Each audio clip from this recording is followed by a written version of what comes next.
Howdy everybody, David Minkin here, starting player with Connect More, and welcome to a Kickstarter preview edition of Avoid the Rules, a video of instruction and demonstration that helps ease rule understanding and learning. Easy start. And today I'm featuring Robot Factory. Now before I get started on the rest of the video, I need to make a disclaimer.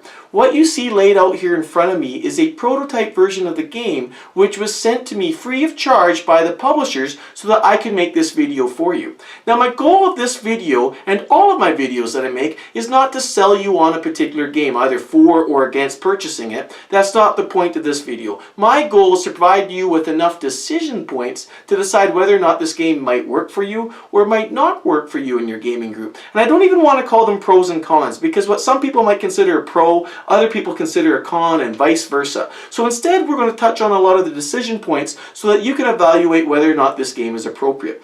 And I do encourage you, if anything about this video looks promising to you and you like the look of this game, please go check out their Kickstarter page, because after all, that's the reason why they send out these free prototype versions for us to do the videos on anyhow, to help spread the word about their game.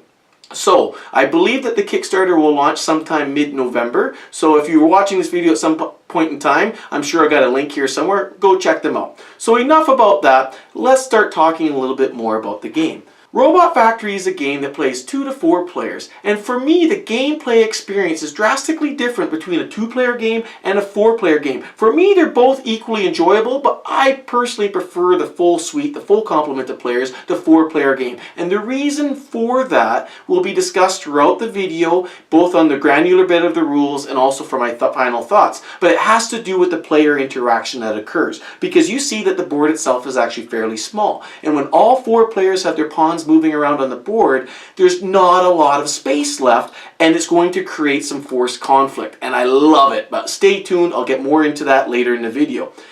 Now the other parts of this game, it's a puzzly game. There's some pick up and deliver, there's some tile laying, there's a little bit of card management, there's take that. All of these things work together in a very nice way for a very enjoyable puzzly gameplay experience. So why don't we just take a couple minutes to just jump right into the rules. I'll put the camera up here so we have an eagle-eyed view as to what's going on in the game, and meet me back here for my final thoughts so we can talk about these decision points about this game and whether or not Robot Factory is appropriate for you.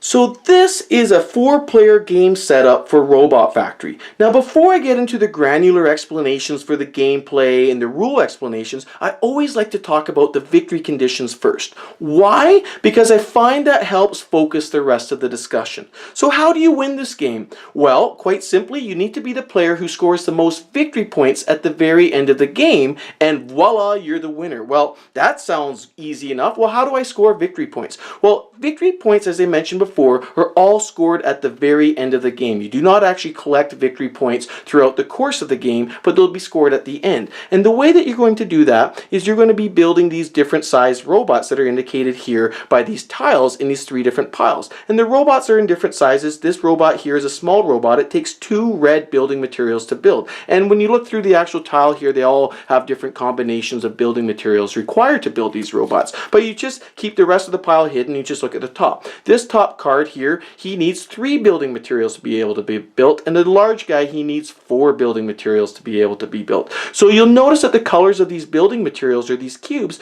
are the same colors of cubes that you see out here on the board, which is in fact the factory. And the factory is composed of a bunch of different colored tiles, and you'll notice that all of the materials themselves are all placed on yellow tiles, which are referred to as warehouse tiles. So as new warehouse tiles are added into the factory floor, then new cubes and new materials will also be added onto those yellow tiles. And you'll see that you have a stock or a supply of the 3 different building materials here off to the side as well. So how are you going to actually add these new tiles to be able to get more yellow tiles and more materials added to the board? Well, you'll notice that here at the edge of the board you have a different arrow for each of these rows of conveyor belts. And this is actually double-sided. It can flip different directions, and it will throughout the course of the game, because there's also special tiles here as well. So as you convey these different rows of tiles, then one will fall off, and then you just simply pick up a new tile and you add it to the new space that's been created. But we'll talk about that in a second. Let's get back to how we can actually score victory points. So these three different sizes of robots will score you victory points at the end of the game should you have built them throughout the course of the game. The large robot will score you 8 victory points, the middle robot will score you 5 victory points, and the small little robot will score you 3 victory points. So you can see that there's an actual scale of earnings here. So obviously the bigger the robot, the more points you're actually going to get. But it is also possible that you might have some materials that you've picked up along the way, because you're going to be moving your pawn around the factory floor, picking up these materials on your turn. It's possible that these materials will not actually be used for building one of these robot cards. But if you score this cube throughout the course of the game, and I'll talk about that in a little bit, then that cube will also be worth 1 victory point at the very end of the game. The last way that you're going to get victory points is I want to draw your attention to these little tokens in each of the 4 player areas. So I got 4 different player areas here in the periphery of the screen, and you'll see that this one player actually has these 3 little black tokens here. Now these are called CPUs. They're essentially your life points that you have throughout the course of the game. And these CPUs you may lose if your robot factory actually gets pushed off the board by another player, but if the ones that you're able to keep throughout the course of the game are worth 1 victory point to you each at the very end of the game. So as a brief recap, the way you're going to get victory points is by building these robots, and by scoring cubes throughout the course of the game, and by maintaining a healthy robot and CPUs throughout the course of the game as well.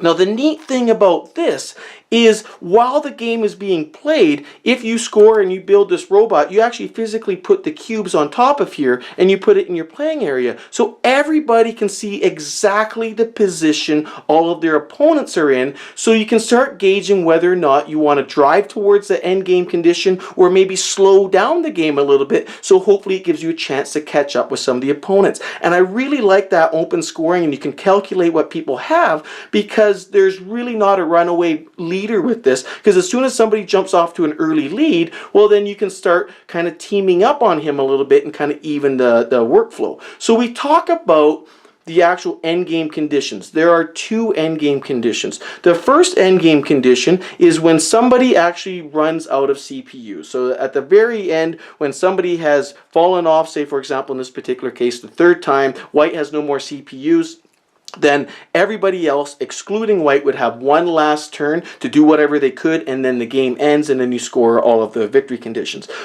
So that's one way to end the game. The second way to end the game is if any one of these 3 piles of cubes runs out. So when you take the last cube from the reserve and actually add it to the board, and say for example in green there was no green left in that particular case, then everybody would have one last turn, excluding the person who put that cube on there, and then you would score all of the victory points as I explained. So why don't I just show you a quick turn sequence so that you can also see some of these other things that are laid out in front of you. For example, these yellow cards, which are referred to as programming cards, and also these little gray chits over here, which are conveyor belts. So I'll just show you yellow's turn, yellow being the starting player over here in the bottom left. But as a starting player, your start turn, you get to take your pawn and you get to position it in any one of these 4 red spaces here. These are a starting space. So yellow decides to go here. The other thing I want to point out, in a 4-player game, the starting player and the second player only start with 2 CPUs each, whereas the 3rd and 4th player start with 3 CPUs each. And that's essentially because as you look on this board, there's just a whole plethora of materials for the first couple players to choose from, and then the pickings start getting a little bit more slim for the 3rd and 4th player. So the compensation is given to the 3rd and 4th player by giving them an extra CPU. But that's just an aside. So what happens is you pick one of these starting positions to start your pawn on, or your robot on, and now your mission is to move around this factory floor and try to pick up these materials so that you can begin to build some of these robots that you see here on the side. Okay, great. So let's get started with what a turn looks like. The very first thing you're going to do is you're going to draw a programming card here from the programming card deck. So I'll draw a card and I'll add it to my existing hand. Now each player starts with 3 programming cards in their hands, and these cards are really simple. So let me just show you how they work. There's 2 numbers on these programming cards. There's a very large number, and then often there's another smaller number here in the bottom, which is next to one of these little kind of hazard marks and one of these conveyor belt symbols. So what this this means is the large number represents the number of spaces that your pawn is able to move. So if I were to move my pawn from here to here, that would be 1 space. And the bottom number, the smaller number, represents how many conveyor belts you get to add to the board. So these conveyor belts are these little gray chits here like this, and where they are added is, if you actually notice on the board, there's a lot of spaces where the conveyor belts are already built into the tile, so that's great, that's no problem. But you also see that there's a lot of spaces here with the little yellow diagonal stripes through them. Those spaces are eligible to add a conveyor belt, and in doing so you basically added a link between the different rows of the factory. You'll also notice that there's actually some spots here without any yellow diagonal strips. You cannot add anything there. Those are just blocked off for good. There's nothing you can do there. So we've picked up a programming card from the deck and we've added it to our hand. The second thing we do on our turn is we must slide one of these 4 rows of the factory 1 tile space in the direction of the arrows indicated here. Now you must slide at least 1, but you may slide up to 3 on your turn, and this is awesome. I really like this part of the game because there are times when you're looking at your programming cards, and these again help you move your pawn around. That's only one element of the game. The second element of the game is, well, why don't you move the factory around a little bit instead to help your pawn get to where he wants to go? So you're trying to get this interplay of how you might be able to get the factory to reshift or metamorphose into something that's more appropriate for where you are. And as you'll see later in the game, that also has a really great element of kind of take that, because there are opportunities for you to be able to actually, for example, suppose pink was here, I could slide pink right off the board right that. And by doing so, pink would actually lose a CPU. And so that is fantastic because, as you recall, a CPU is actually worth a victory point at the end of the game. Plus it provides that a lively atmosphere when you're actually playing the game, because some people, they're begging you, please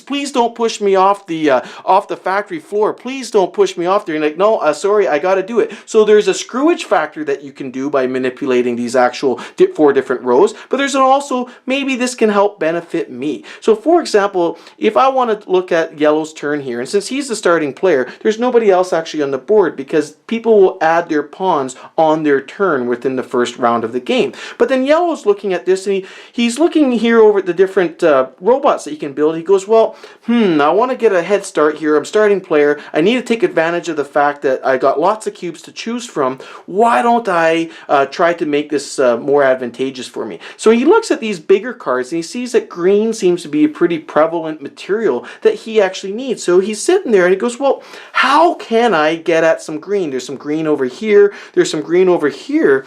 And so he goes, well, let me take a look at my cards, because after the turn of manipulating the different rows on the board, he'll have an opportunity to actually play his cards and move his pawn. So he takes a look at his card and he sees he's got some cards with some good connectors on there, so he might be able to connect some things up, and he doesn't move very far, but let's try to think about this a little bit better. He goes, well, wait a second. If I take this row and I slide it like so, zoink. In doing so, I've added these 2 conveyor belts here. I can zip through here. Getting up to here might be a bit of a problem. I'll need a couple extra conveyor belts I'll need to lay down there. I got the cards to play that. So then he considers, well, maybe there's another way I can get at some green, because it looks like I got a lot of different connectors I'll have to put down to get over there. But maybe I can slide this guy 1 space here, and this one falls off the board. So these are off. And if one of these goods falls off, it just goes back to the supply. And he looks at that, he goes, well, wait a second, I think I might be able to kind of work my way around through here a little bit and get something that's kind of good. Yeah, I'll stick with that. So then these 2 tiles that he pushed off, they're discarded from the game, and then you randomly choose new tiles to put on there, and when you put them on, you just flip them over any orientation, whatever way they land, it doesn't matter, and you plop it on there. Now here you see I actually got a special tile, and there's 3 different types of special tiles throughout the course of the game. This one simply means that you flip the orientation that the actual different belts are going to move for the next player. So sometimes this is really important as the game goes on, because sometimes you see, okay, this one's always going to go this way, so I'm going to keep my pawn up on this side of this belt so that I never get pushed off. But then, oh no, someone pulls this card and he pushes you off anyhow. So even some of the best of planning goes awry because these throw little wrinkles throughout the course of the game, which I actually find quite enjoyable. So yellow does his turn and he moves these 2 conveyor belts. So the third thing that he can do is now he's got a couple options. He can choose to play 1 or 2 of these cards from his hands so that he can start moving his pawn and start collecting things on the board. Or he may choose to forfeit this or pass. And sometimes it's just impossible to move your pawn. You may not have the cards that work out for you. You may be blocked, because one really cool thing about this game is if there was a pawn right here, another player's pawn right there, you cannot move through another player's pawn. And that is just brilliant. That's for me, one of the key rules in this game, because especially with larger player counts, you can start blocking people, or you can start not only shifting the tiles or the board itself to kind of make it difficult for somebody to achieve what they want to do. You can position your pawn at the end of your turn in such a way that it kind of blocks off like a key part or a key connector for the person to use. So then it forces them to be more clever with, on their turn, how they're going to manipulate the factory. So that's a really important thing. But what that means is sometimes on your turn, there's just simply nothing you can really do when it comes time for you to want to move. So in that particular case, and here I believe the rules have been changed from the prototype rules that I've been looking at,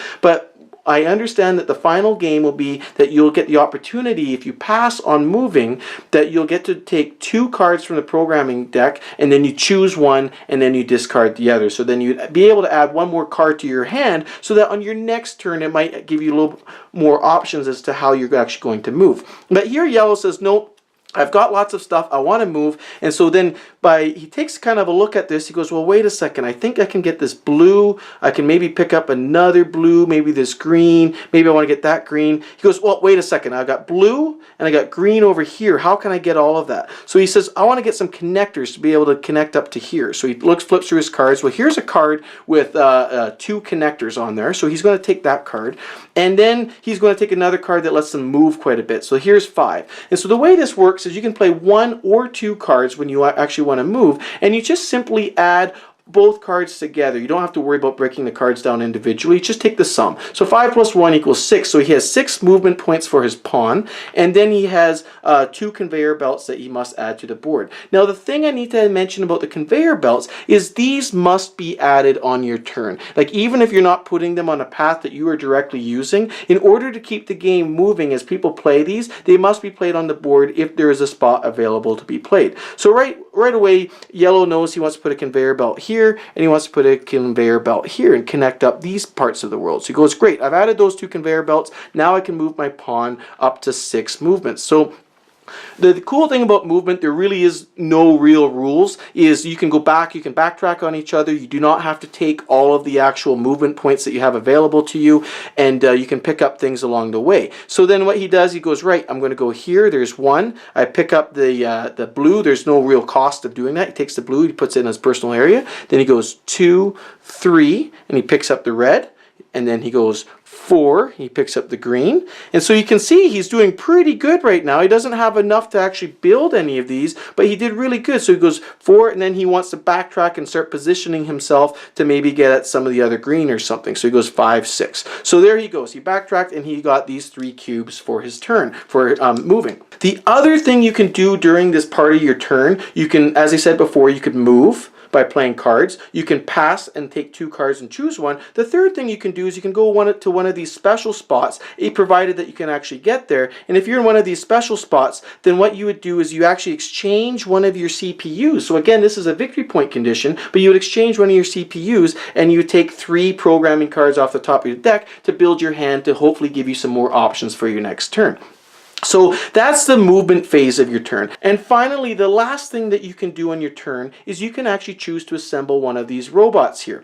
Now, that is only possible on one of these green squares here. So if you take your pawn and you're able to move them to a green square, well, then what you can simply do is you can take any of the goods that you have in your hand, and provided that they match what's required to build one of these robots, then you can say, okay, I'm going to build this robot. You take the robot card, and let's suppose this worked, and you just put the cubes on top, and you add that robot card to your play area. In this particular case, yellow doesn't have anything that allows him to actually build any of these robot cards, but he can also choose to score any of these goods that he's already picked up throughout the course of the game, so they would count as one victory point at the very end. Now this is extremely important to note, because just by picking up these goods doesn't mean they're worth any points. You still must go to one of these green spaces and score these goods, and then put them off to the side somewhere so you know that they've actually been scored, so that they may actually be worth a victory point at the end of the game. So that's one thing that you need to keep in mind. The other thing you need to keep in mind is you can only ever be carrying a maximum of 4 goods or 4 of these materials in your playing area at any one time, and you cannot exchange them with the board. So that's why these 4-piece robots are so extremely important and valuable, because you must have perfect planning to be able to execute that. And the other cool thing about it is, if you see somebody else trying to work towards that big card as well, it's a little bit of a mini race that occurs throughout the course of the game, because you see that they're trying to get at it and you got just the perfect materials to get at it, and then someone else comes, swoops in and steals it from you. And now instead of 2 green, 1 blue and 1 red, you need 2 blue, and you're like, oh, but I got this extra green, it's impossible for me to finish that anymore. So then you got to go down and get maybe something not of quite the same value that you wanted before. And so there's a little bit of a luck element to that as well, because then, you know, it's unlucky what you get the next time, and maybe you just lose by a couple points. So be it. It's a light puzzly game, and so don't get stressed out about that. It just adds to that fun and that kind of kind of attitude. So there you go. I'm not going to do a full play-by-play example. That should give you a general feeling as to how this game is done and how it is played and what all these bits do. Please stay tuned for my final thoughts, and we'll talk about how some of these things actually impact the gameplay and the game experience for me. Welcome back. Well, let's talk a little bit more about what we just saw. So the first thing that might have popped out to you when you saw this game, especially with these sliding tiles moving around, was, hey, what was that name of that game that I used to play, you know, when I was younger? Master Labyrinth. This is another game that a lot of people will probably recognize, where where on your turn you actually take one little tile and you slide it onto the board, and in doing so you push a tile off. And you might go, well, these games might be very similar. Well, they are not. In my opinion, the only thing that they really share is the fact that on your turn you're going to slide a tile, and you're going to actually change the board setup itself. And the reason for me, while they're different, is here when you push one tile on, you only get to push one, and you know exactly what tile is coming off, and that'll be the tile that the next person uses on their turn to push onto the board. So you can actually see that, you can actually start seeing some of the cascading effects that might occur, or the consequences that will occur when you actually push one of your tiles on. Whereas in this game, when you actually slide one of these tiles and one of them goes off, it's off the game for good. It's off for good, and then you're going to replace that with an unseen or an unknown tile from one of these stacks here. So there's lots of different consequences for that gameplay. One is, if you see another person's pawn ready to get pushed off, well, that's one of the game ending conditions, and by pushing him off, you'll lose one of his CPUs. So there's that extra level of screwage that's added in there, so that's good. You must push at least one conveyor belt off, but you can push up to a maximum of 3. And so then you can really start changing the layout of the board, especially if you don't have cards that are really working for you. Because sometimes you're sitting there and you have these cards and you don't have anything that actually adds a conveyor belt, and you might be stuck. And like, oh, I'm stuck, I can't do anything on my turn. But you go, well, wait a second, I can move this row here, I can move that row there, and I can wiggle my way out of there. So I'm not limited to just my cards. I can also manipulate the board for my own advantage. And even then, sometimes that doesn't help you. Sometimes like, you know, there's not much I can really do. But you might be able to screw somebody else over. So that's an added level of player interaction that this game provides that I find that Master Labyrinth lacks. And what's cool about this, and for me one of the fundamental rules of this game, is the fact that you cannot move your pawn through another player's pawn. So just by some manipulation of the board, even though it may not benefit you directly, you may be able to lock other people in by readjusting where pawns are actually being placed, or by moving the belt so that there's no attachments or no connectors attached to them. So I got that extra level of screwage, and I really like that. The other neat thing about this is at the beginning of the game, well, on these warehouse tiles, these yellow tiles here, you must put randomly all of these goods. You just dump them on there, it doesn't really matter. But as the game is being played, when new warehouse tiles or yellow tiles are being added to the board, it is the active player's decision or choice as to which one of the goods is actually going to be added. So this is the next added wrinkle for actually moving these tiles back and forth, because not only are you trying to manipulate the board so that you can create a maze or create a pathway for you to pick everything up that you need, sometimes you might see a big juicy card here that you want to accomplish, but the parts aren't out there yet. They're not available to you yet. So by moving 3 of these belts, you know you're going to be adding 3 new tiles to the board. So in doing so, you've increased the probability that you might actually add a warehouse tile and be able to add the color of your choice, and perhaps build one of these robots on your turn, and you can kind of manufacture that a little bit. So there's luck involved. There's absolutely luck involved with that, but you can start trying to work the game a little bit or game the game a little bit just by manipulating the board for whatever your purpose might be. So as far as I'm concerned, this Robot Factory with the mechanics of moving the tiles back and forth, it trumps what I experienced in Master Labyrinth. I enjoy this a lot more. Now would also be a good time to talk about how the gameplay experience differs between a 2 and 4 player game due to the different mechanics and effects that occur when you're actually manipulating the board and sliding these conveyor belts back and forth. Because as you can imagine, in a 4-player game, the board can change dramatically from one turn to the next, because you got 3 other people out there all trying to run you amok and trying to get your robot off the conveyor belt, and they're trying to take care of their own and at the same time trying to screw you. And so the thing I found when I play 4-player, one of the game-ending conditions is, in fact, once one person loses all of their CPUs, well then that's the final round and the game will actually end. I see that most when you're playing with 3 or 4 players, especially with 4 players, because once you got your pawn on one of these conveyor belts, it's very easy if the rest of the people decide to team up on you to kind of run you off if they all start working together. And that's a cool thing about this game, because since you can see everybody's robots that they've actually accomplished throughout the course of the game, it manages any kind of perceived runaway leader that might occur, because you know how much each one of these robots will actually score at the end of the game. So you can calculate very easily who's going to win the game if it were to end immediately. So the neat thing about that is once you start seeing someone kind of take away on it, go, hey guys, let's get after this guy. So you can kind of team up on him, and all of that when you kind of work together with a group of people that enjoys that kind of game and kind of, oh, let's not let Jimmy win the game. It provides for a tight and a pretty enriching puzzly gameplay experience, but it will be chaotic. So if you're not a fan of having the board totally change direction and change orientation from one turn to the next, well then a 4-player game may not be for you, because it's a lot more chaotic and it's a lot more fun, especially when you start getting people, kind of the metagame going, people working together against other people, and it allows itself for that gameplay experience.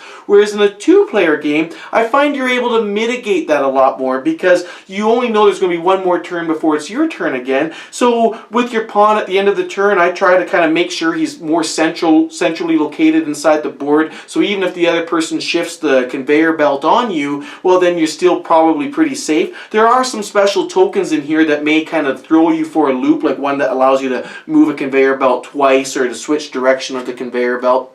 But you can kind of plan for that. So in a 2-player game, I find that the game-ending condition that is most often invoked, at least when I play for 2 players, is when in fact you have one of these cubes or these colors that's run out of the game. Then that also instills a game-ending condition. So it's less about trying to screw the other guy and kind of muck with him and steal their CPUs, and it's more about an efficiency style of game where you're both trying to race and accomplish as many of these as possible, and it's easy for you to try to avoid each other, because again, the other key rule, like I keep mentioning, is the fact that you cannot move through other players' pawns. So in a 2-player game, you can kind of work and navigate your way around each other without really harming each other, so there's not as much of that conflict. So if you like that kind of style of game where it's more a bit of a race against each other, then a 2-player game is a good experience for you. I personally don't like that. I don't like this game with 2 players for that. I enjoy this game with 3, and I love this game with 4, because 4 is where you can really start positioning,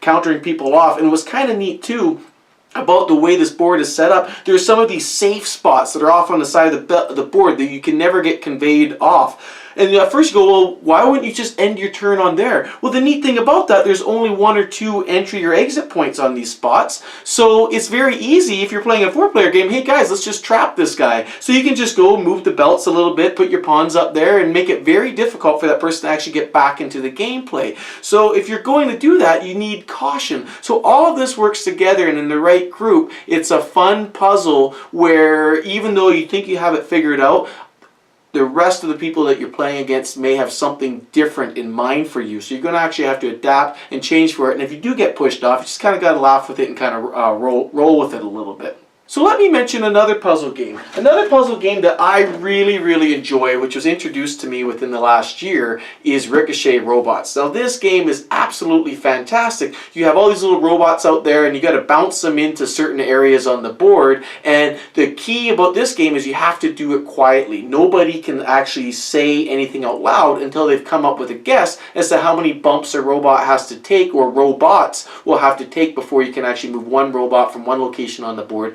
to another location on the board. Now the thing about this game is it relies on your speed of thinking, because you have to think of a solution faster than everybody else, and that doesn't necessarily mean you're going to get the points, but it means that you've started the timer for somebody to beat that solution, and so there's a speed component to that. And so for some people, they get a little bit frustrated. I know my first game here, I got a lot of pity remarks that I did so terribly at it. They get a little bit frustrated because one thing that a lot of puzzle games have a large component of is that it's a time-based event. It's a puzzle that you're trying to solve faster than everybody else around you. And another puzzle game that I have that I also really enjoy is Ubongo. Any version of Ubongo will do. Again, this is where you're trying to solve these puzzles, but you're trying to do it in a way that's quicker than anybody else around you. And for me, I like that. Like, it's fun. It's fun to match your wits against somebody else and try to spatially reason something out. And both of those games are those style of games, but it's very much a solitary event that you're trying to do faster than anybody else. Whereas this game, Robot Factory, is not like that. You're trying to figure out the puzzle, but there's no urgency. There's none of that, oh, I gotta do it right now. There's no clock ticking like that. And it reduces the stress level. It reduces the stress level that some people might experience with some puzzle games. And the reason why some people I know of don't like puzzle games, because a lot of them have that time component to them. Whereas Robot Factory does not have that. The stress that Robot Factory, the tension that Robot Factory introduces, is through the player interaction and through changing the puzzle to kind of screw with the other players, and it's not a time-based component. So that's another decision point for you as to whether or not this game may be appropriate for you or not. If you prefer just a time-based solitary puzzle solving without anybody else affecting your ability to solve that puzzle, this is not the game for you. But if you like that interaction, but you also like solving the puzzles, well, then this game might be appropriate for you. Another decision point for me that I want to discuss is the theme. Now, I realize that this is a Kickstarter preview video, and so the components might change. There might be some cool stretch rewards. There might be a lot of these things, and so I certainly hope that's the case, because I was really excited to receive this game. I got my son my Tiny Tabletopper. If you see any of my other videos, you'll see that he loves to play games. I got lots of other videos of us playing games, and this type of game I thought would be right up his alley, because he likes Master Labyrinth. I told him, like, I got this new game. He's like, well, what's it called? And so it's called Robot Factory. His eyes lit up. He's like, great, robots. I'm like, yeah, we're going to go around. We can block each other's robots. We're going to build robots. We're going to work in a factory together. And we're going to be on sliding belts. And everything about that excited him. Then we got the game. We flipped it open. We started playing. And after about 5 minutes, he goes, well, Daddy, where are the robots? And I kind of look at it, I'm like, well, let me tell you about something called Euro games. You're going to learn to love pushing these little cubes around. But in all honesty, I go, that's a great point. Where are the robots? Hey everybody, sorry for the discontinuity of this video. I just want to answer my question, well, where are the robots? Well, since I made the original cut of this video, the Kickstarter page has been updated, and I've seen all the new and Chrome that they've added to the actual game, and it looks fantastic. fantastic. So what you saw in the actual video of the game with the cubes and the very kind of generic looking game, well, they've added little robot parts, and instead of a pawn, you actually got a little robot figurine, and the box looks super cool. So I actually showed that to my son. I was like, hey, do you remember that game that we played, the Robot Factory game with the sliding belts and everything? He goes, yeah. I'm like, well, you should come and check out all the pictures and cool bits of how they've changed it. I don't actually have the physical, tangible bits, but I actually had access to the actual Kickstarter page to take a look at it, and so I showed my son that. He's like, whoa, that looks really cool. And suddenly that game captivated his attention again. It captivated him again, and he was excited about it. So for that reason alone, I myself will back this on Kickstarter, just because it's not good enough for me just to have the game where you're kind of pushing the cubes around, because it doesn't grab you in, it doesn't grab the attention, it doesn't actually merge the name of the game to the actual look of the game. Whereas the final look of the game that I've seen now on the Kickstarter page, and again they might tweak it, but it is really great. And so after showing it to my son, his eyes goes woo, and he was really excited about it again. For me, this was a point that was important enough to actually come back in and slice this into the video to let you know that if you're not satisfied with the look of it, to again remind you that this is a Kickstarter preview video and has been played with prototype parts, but the final parts look fantastic. That's all I'm going to say about that. And finally, I've really enjoyed the integration of the card or hand management, the tile pushing, and the tile placement onto the board, because there is no limit to your actual hand size. So for me, I'm always trying to hold on to my cards because it gives me options as the game goes on as to what I might be able to do on my turn. So as a first pass, I'm always trying to manipulate the board to accomplish what I want to do, and then save my cards until later on in the game, or until such a time where I might need them. And I like that because there's different wrinkles of thinking and different layers of what you're trying to achieve, and trying to figure out how you might be able to achieve that with the resources you have available to you. So it's not a one-dimensional puzzle, but at the same time, I don't feel like I'm just looking at the board going, ugh, and like steam coming out of my ears, and you're just like, this is way too thinky for me. It's light, there's some interesting decisions, and I feel that it really scratches the puzzle itch for me with a little bit of pow, take that, with a sprinkle of chaos thrown into the mix. So I hope that has given you enough decision points to decide whether or not this game is appropriate for you. If it has, I encourage you once again to head over to the Kickstarter page and check it out more thoroughly, and check out other people's reviews and see what other people are saying about the game, and make a decision for yourself. So if you enjoyed this video, please come check me out on Facebook or on YouTube. It's Connect More Board Games for both of them. And give me a like or subscribe along. That would mean a lot to me. And I hope to see you in future videos. Cheers.